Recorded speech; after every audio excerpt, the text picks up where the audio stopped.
So in part 1 we were here. Show me from your book where Jesus said he would die for our sins. Sure, see John 12. Now is my soul troubled, and what shall I say? Father, save me from this hour. But for this cause came I unto this hour. Father, glorify thy name. Then came there a voice from heaven, saying, I have both glorified it, and will glorify it again. The people therefore that stood by and heard it said that it thundered. Others said, An angel spake to him. Jesus answered and said, This voice came not because of me, but for your sakes. Now is the judgment of this world. Now shall the prince of this world be cast out. And I, if I be lifted up from the earth, will draw all men unto me. This he said, signifying what death he should die. When he said, where was it? For this cause came I unto this hour, this means it's to die that I came to the world. That's what Jesus said. He came, he was manifested so he could die for us.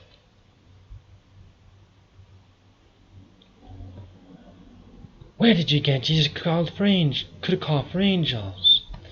Matthew 26 includes, Thinkest thou not? Thinkest thou that I cannot now pray to my Father, and he shall presently give me more than 12 legions of angels? Another lie. He was crying on cross, saying in Aramaic, Father, why you let me down? You don't understand how Jesus felt. He knew that why God had abandoned him. But when you are suffering as he did, which no one really has suffered but him, then you will feel it wrong to be forsaken by God, even when you always obey him. Jesus chose to be forsaken by God so you wouldn't have to be. Yet here you are resisting your own eternal salvation. So even though Jesus knew why he was forsaken, he felt so bad that he wanted to cry out, Why did you leave me? He knew why, but he felt so bad, so much suffering, that he cried that out. That shows how much distress he was in for us. 5. Another lie. You're the one who's lying and serving the liar, the father of lies. Jesus didn't like to get killed. For example, this lie didn't say Jesus enjoyed death itself. Of course he hated it. That's why he wanted to avoid the cup, but he took the cup for us. First he said, Father, please take this cup away from me. And second, on cross, he was crying, asking for help. You dishonestly omit part of that passage.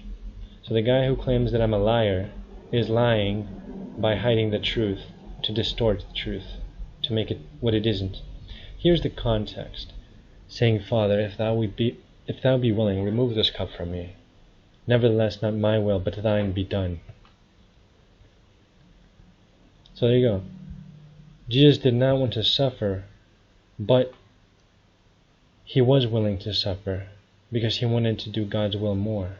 He loved God more than his own life, and he loved us more than his own life.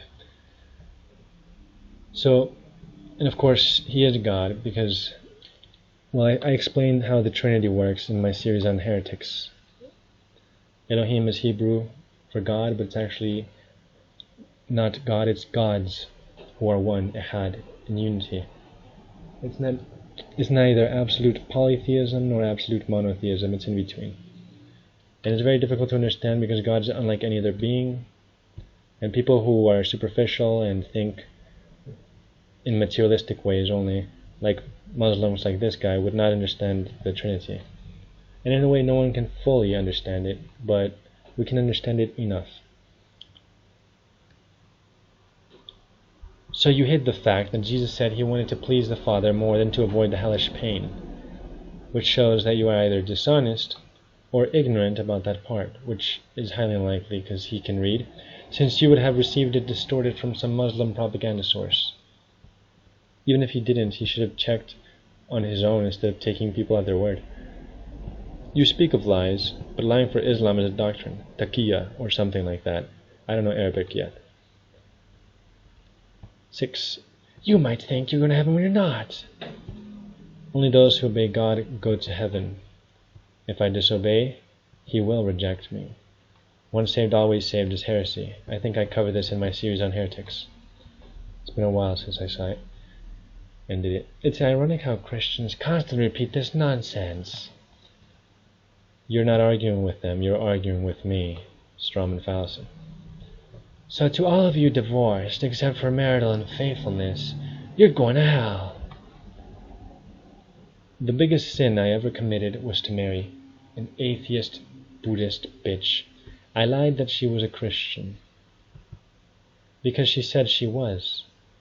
In order to marry me, of course. I never believed her for a second, but I tried to believe her. She's actually ugly, and I married her out of pity. I thought it's not fair that only a beautiful woman can have happiness. But God forbid such an unequal yoke, and I knew it. Boy, was I an idiot. Therefore, the sin was not to divorce her, but to marry her. I gave her over a year of chances, but she always trampled on my mercy, always lying to me and disrespecting me since she's poisoned by feminism. She even pushed my head back once, so I hit her head several times. Disciplining someone under your authority is not a sin. I almost died because of her, as I explained in my series on heretics. But I deserved and still deserve all of the suffering coming from that mistake. But I'm glad I didn't murder my baby in the womb, so she's alive and with me, for now. God in the beginning divided light from darkness. So God's will is that I not be united to her, because she refuses to submit to me, which she promised. I am allowed to divorce her, but if the unbelieving depart, let him depart. A brother or sister is not under bondage in such cases. But God hath called us to peace. Jesus said the exception for divorce is adultery, but he didn't say it was the only exception. While I was with this heathen woman, a beautiful and hot Siamese woman showed interest in me and actually still does. I remained loyal to my heathen wife when I had her, and did not divorce her to marry that other woman, even though I could sin that way if I wanted to. But I divorced her because she always rebelled. God himself divorced Israel. And I saw when for all the causes whereby backsliding Israel committed adultery, I had to put her away and given her a bill of divorce.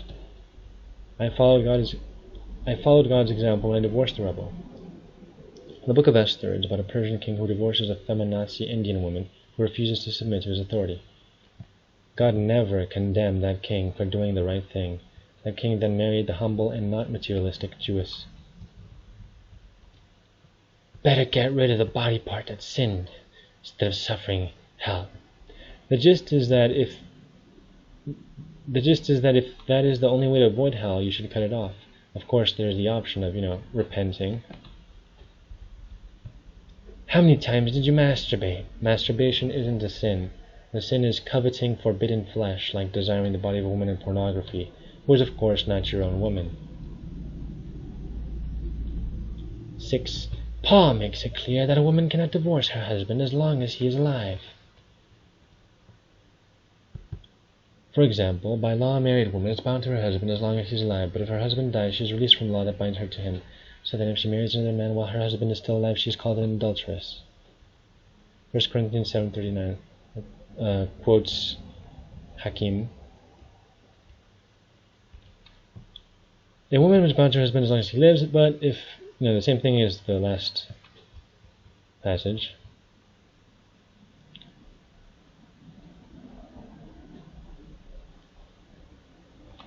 So Hakim says, imagine the cruelty.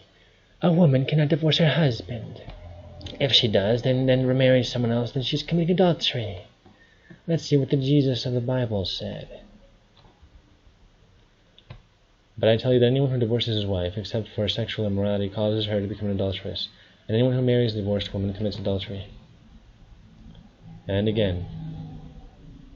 And again. And again.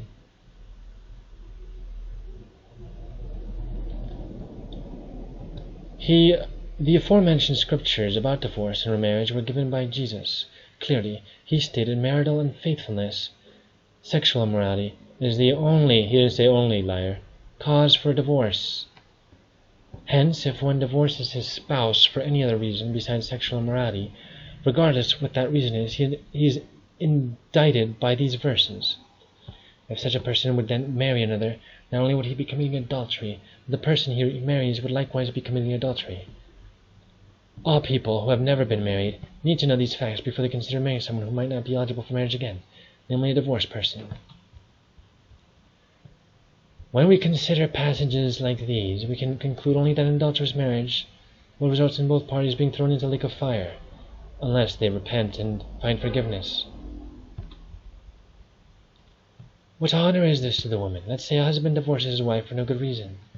That means she automatically becomes an adulteress. Adulteress instead of ESS. That also means that she cannot marry again as long as her first husband is alive. Of course, maybe this guy is a polyglot and I know only 2 languages. I'm not trying to make fun of it. It's just amusing how it makes sense that you would put this instead of adulteress with an ESS. Let's see. This is because she would be committing an act of adultery then. What if her husband became sterile and couldn't meet her sexual desires or needs? You could say, what if her husband was in a coma? Or if her husband went to prison? She needs a man to take care of her. But, wow, what a sexist thing to say from a feminist. But she is not allowed to marry again until the first husband dies. Also, the man who marries this woman would also be committing adultery. This also shows that if a woman happens to be beaten up by her husband, she has no right to divorce him, or if she marries him and then ends up realizing that he is not what she expected him to be, and she is not happy with him, she is forced to stay married to him. Well, you could switch the genders around here. What if the man, sees that the woman isn't as advertised? Of course, I think this person mentions, gives an example of that later on. If they happen to separate, she is not allowed to marry anyone else. Also, a husband cannot divorce his wife except if she cheats on him. What if he marries her and she turns out to be a really horrible, disobedient wife? Yeah, there you go.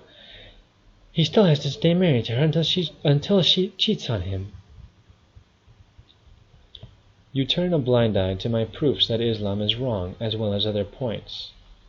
The Muslim is afraid of the truth. You bow to a cube instead of God, which is idolatry. Muhammad contradicted himself, as I already explained. Elite Jews invented your religion to counterbalance their counterfeit Christianity, which was prevalent in Europe. My series on the overrated British Empire proves that devil-worshipping Jews control the world via Templars who became Masons. So, Paul makes it clear that a woman cannot divorce her husband as long as he is alive. And then he quotes that she is bound to her husband as long as he liveth. But if the husband be dead, she is loosed from the law of her husband. Taking out of context this. So then if while her husband liveth, she be married to another man, she shall be called an adulteress. But if her husband be dead, she is free from that law, so that she is no adulteress, though she be married to another man. He's generalizing. If you look at the big picture, that is all scriptures instead of just what you select in isolation, as in out of context. Then you'll see how your interpretation is wrong. Remember that Jesus said it is justified to divorce if they cheat on you. So, you can not divorce except in the cause of fornication. So Jesus gives an exception, not the only one, but an exception.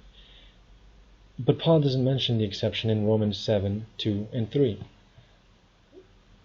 Neither does Jesus say the only possible exception is the one he gave. Elsewhere, Paul gives another exception justifying divorce in certain cases. From 1 Corinthians 7. But if the unbelieving depart, let him depart. A brother or sister is not under bondage in such cases, but God hath called us to peace. I already quoted that to you, but you ignored it. No one is blinder than the Muslim who refuses to see, or the atheist, or the heretic, or whatever. So he says it's cruel that a woman cannot divorce her husband. Cruel to demand loyalty. Only traitors would approve of what you said. Also, you sound just like the same people who call your religion misogynistic. I originally laughed like this. The irony. Right now I'm just too tired to laugh. It's midnight and I have a lot of work to do, and tomorrow I'm chock full of work, but I have to sacrifice to get this out there faster because it's very important to me that others see the truth before I die. Clearly, he stated marital unfaithfulness. Sexual immorality is the only cause for a divorce. He didn't say only, so you're lying. And even if he did, you have to look at the context. Part 3 later, inshallah.